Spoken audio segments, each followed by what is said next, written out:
shoulders up and forwards, and then nose to the back of the gun. What we're doing is aligning the sights to the eyes, right?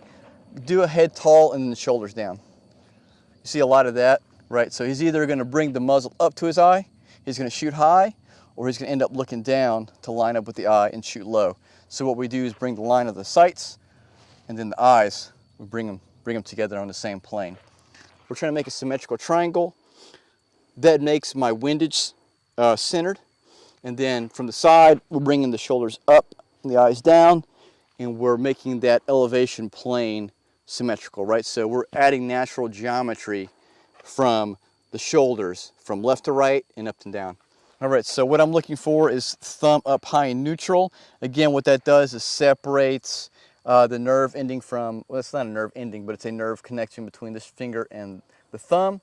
If you sit there and have your thumb down and you move this finger, it creates a sympathetic movement with the thumb.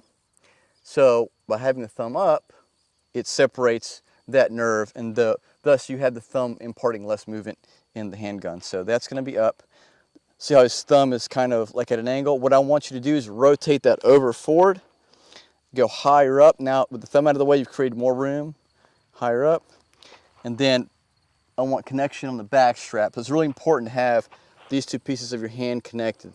The palm and this part in your hand, because it's rotated over, connecting on the back strap. This is where a lot of your recoil, the management comes from. I'll talk about the recoil management. You should be setting yourself up for proactively preventing yourself from recoil affecting you. So the way you place your body and your hands and everything, the recoil is simply not going to affect you. Important is pushing with the shooter side, because we want to alleviate that, right? When your wrist starts breaking, it's because you're not pushing into the gun.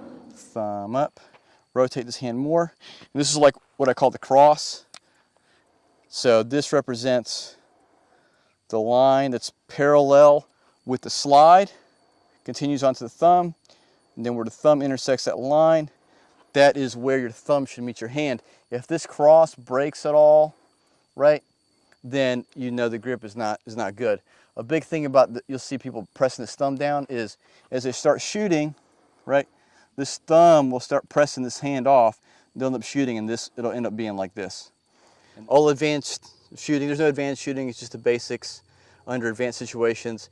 But your stance for training, you should replicate the mid-stride of a walk, because most shooting that you're going to end up doing is likely going to be you moving. So what we do is try to replicate that. So it's almost like you're walking, you take a snapshot, that's your stance.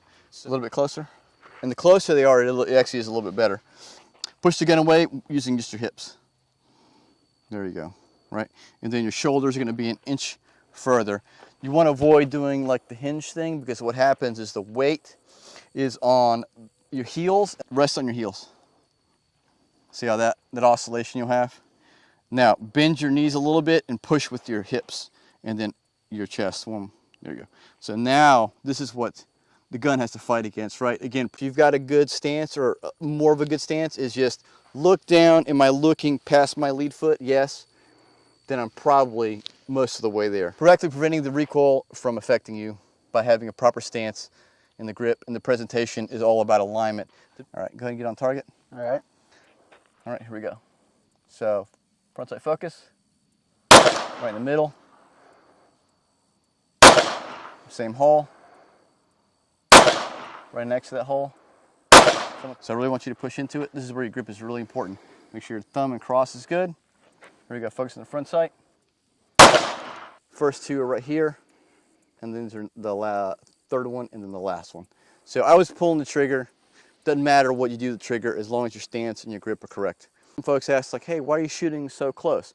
Well, I'll tell you what, if you can't shoot this small circle up close really accurately, you're not going to shoot the bigger circle further back. And you're definitely not going to hit this kind of plates at 25 yards. So, all right, go ahead and get on target.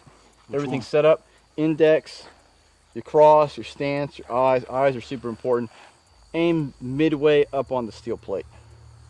So go ahead and push out. I'm going to pull the trigger for you. I want to show you everything's good. So check the index, check the cross, hard front sight focus, and we're going to put it midway up the chest. Shoulders up and forwards. Let's see how we do. You ready? Ready. There it is. Excuse me.